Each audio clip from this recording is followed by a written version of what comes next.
안녕하세요. 픽캐스터입니다. 오늘은 중국의 전기차에 대한 이야기입니다. 영상 시작 전 이 영상은 저의 주관적 관점을 담고 있음을 알려드립니다. 안녕? 너는 현재 전기차 시장 1등을 알고 있어? 테슬라로 알고 있는 사람이 많던데 테슬라도 아니고 우리의 기업 현대나 기아도 아니야. 무려 중국 소속의 회사야. 물론 중국의 이미지가 안 좋은 것은 알고 있어. 하지만 이렇게 생각하고 있다면 큰일이야. 왜냐하면 중국 업체는 이미 다음 단계를 보고 있거든. 이해하기 쉽도록 숫자부터 딱 깔고 가자. 먼저 중국의 BYD 업체는 2025년에 전기차만 230만 대나 팔았어. 같은 기간 테슬라는 약 160만 대. 이제 이게 무슨 뜻인지 알겠지? 세계에서 전기차를 가장 많이 파는 회사가 이제 중국 회사라는 거야. 이게 한번 찍고 끝나는 기록이면 그러려니 하겠지. 그런데 그게 아니야. 이미 수출량에서도 생산량에서도 BYD가 테슬라를 넘어선 상태야. 이건 구조적으로 앞서기 시작했구나. 이렇게 봐야 돼. 이해가 안 되지? 왜 중국이 1등 자리를 차지하고 있는지? 이걸 이해하려면 중국 자동차의 과거를 봐야 돼. 중국은 내연기관차로는 미국, 일본, 독일, 한국이랑 솔직히 말해서 게임이 안 됐어. 엔진, 변속기, 내구성, 브랜드 전부 밀렸거든. 그래서 중국이 선택한 게 뭐냐? 판 자체를 바꾸자 이거였어. 전기차는 엔진 기술 격차가 크게 없어. 대신 배터리, 전장, 소프트웨어 생산 규모, 이게 핵심이야. 이건 중국이 제일 잘하는 영역이야. 물량으로 찍어 누르는 영역. 중국은 전기차 산업을 값싼 인력통의 산업으로 키웠어. 여기서 중요한 포인트. 중국은 전기차를 기업이 알아서 하게 둔 게 아니야. 국가 산업으로 키웠어. 배터리, 차량용 반도체, 충전 인프라. 여기에 정부가 돈을 밀어 넣었어. 그 결과가 뭐냐? 배터리를 직접 만들고 반도체도 자체 조달하게 되니 부품 수입의 의존도가 그만큼 낮아지고 그러다 보니 차 한 대를 만드는 데 있어 외부 변수에 덜 흔들리게 된 거지. 그래서 가격도 마음대로 조절할 수 있고 가격도 말이 안 되는 이유야. 이게 사람들이 제일 체감하는 부분이야. 이놈의 가격. 중국 전기차 보면 이 가격이 맞아? 이 소리 나오잖아. 예를 들면 BYD 아토3 3천만 원 초반대야. 근데 비슷한 급 국산 전기차는 4천만 원대야. 하지만 이걸 마케팅 차이 때문이라고 생각하면 오해야. 구조 자체가 달라. 중국은 한 모델을 수십만 대씩 찍어. 우리는 그 정도 물량이 나올 수가 없다는 거지. 얘들은 규모로 찍어 누르고 있는데 우리가 그걸 어떻게 이길 수 있겠어. 근데 무서운 게 겨우 가격만이 아니야. 요즘 중국 전기차 보면 실내 마감, 대형 디스플레이, OTA 업데이트, 그리고 자율주행 보조. 이거 독일 차랑 비교해도 빠지지 않아. 화웨이, 샤오미 같은 IT 기업이 차에 들어오면서 차가 기계가 아니라 움직이는 전자기기가 됐어. 이제는 기술력도 올라왔다는 거지. 게다가 중국의 내수 시장은 크기도 크지만 그냥 큰 게 아니야. 완전히 전쟁터야. 중국에서는 하루에도 신차가 여러 대가 나온대. 그 중에 안 팔리는 모델은 바로 단종시켜버리고 잘 팔리는 모델은 바로 후속 모델을 준비시킨대.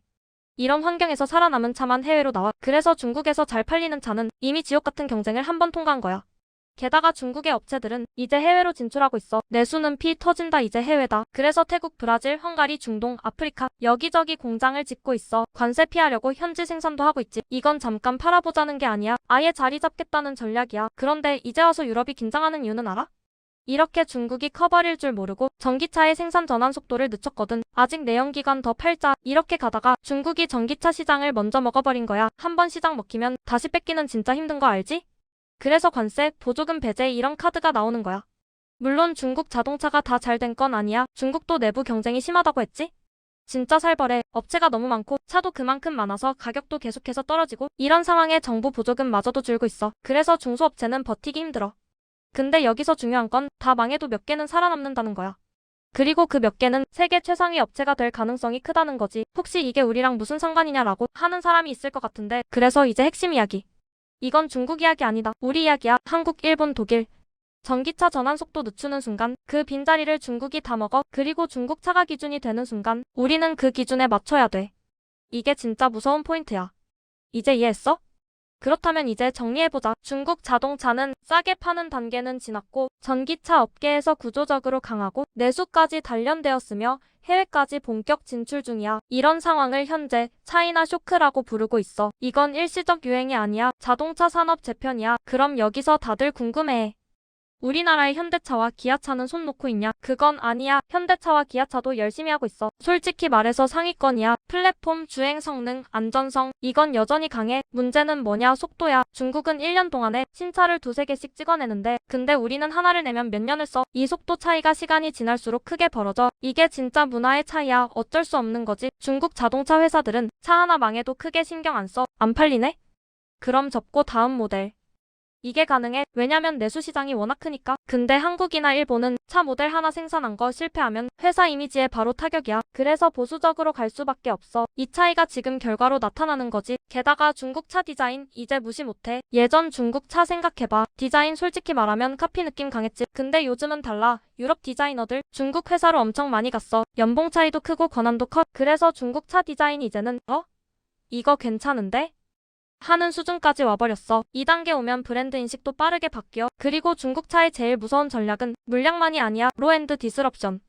먼저 저가 시장 먹고 그 다음 중간 가격대 먹고 그 다음 프리미엄으로 올라와. 이렇게 단계적으로 올라온다는 거지. 이거 예전에 일본 차가 미국에서 쓴 전략이야. 그리고 지금은 중국이 쓰고 있어. 혹시나 보호무역으로 막으면 끝이지 않냐? 관세 올리면 되잖아? 이렇게 많이들 생각할 것 같은데 그래서 중국이 아예 공장을 현지에 지어버렸어. 그러면 중국 차가 아니라 현지 생산차가 돼. 이걸 계속 막을 수 있을까? 솔직히 말해서 어려워. 시가는 중국 편이야. BYD 지리외의 대형 업체. 이 회사들은 진짜 글로벌 탑티어로 갈 가능성이 커. 지금은 그 과정을 순탄하게 밟아가고 있는 거고. 그래서 현재 우리의 상황이 너무 슬픈 거지. 그리고 마지막으로 한마디. 중국만 이야기하면 괜히 감정 섞이는 사람 많아. 중국이 잘 된다고? 말도 안 돼. 하지만 그게 아니라 지금의 우리는 인정할 것은 인정하고 우리가 최대한 빨리 대응할 방법을 찾아야 한다고 생각해. 전기 자동차 산업은 이미 결과를 내고 있고 그 중심에 중국이 있는 건 부정하기 어려워. 이제부터 몇 년이 진짜 중요해. 이 시기에 누가 주도권 잡느냐에 따라 10년 뒤 자동차 시장이 완전히 달라질 거야. 이런 상황에서 우리나라 업체인 현대와 기아가 이 판에서 살아남을 수 있을까? 이 내용에 대해서는 댓글에 남겨줘. 같이 이야기해보자. 그리고 다 쓰고 보니 친중의 느낌이 강하게 나는 것 같은데 그런 거 하나도 없고 전기차 시장이 따라잡힌 현재의 우리나라 시장이 너무 아쉬워서 그런 거니 오해는 하지마. 그리고 나도 이런 글을 계속 쓸 수 있도록 이 영상이 좋았으면 좋아요와 구독, 알람 설정까지 부탁해. 댓글에서 보자.